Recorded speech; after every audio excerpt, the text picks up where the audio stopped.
నా ప్రియ సహోదరీ సహోదరులారా, అపవాది మిమ్ములను అనేక రీతులుగా శోధిస్తూ ఉన్నదా? శోధించబడుతున్నారా?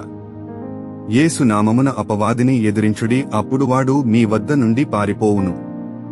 గమనిక: అయితే మీరు ఆత్మీయ విషయములో బలవంతులై ఉండవలెను, లేకపోతే ఒక ప్రమాదం ఉన్నది.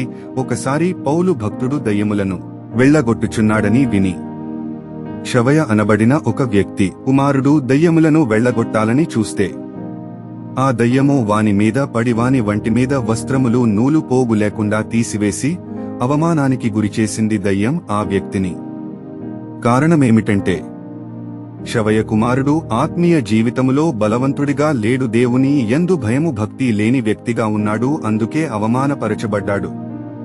మీరు అపవాదిని బెదిరించేటప్పుడు మీ ప్రార్థనా జీవితమును, భక్తి జీవితమును మీరు సరిచూసుకోండి. ఆ తర్వాత అపవాదిని ఎదిరించండి, లేకపోతే దైవ సేవకుల ద్వారా ప్రార్థన చేయించుకునండి.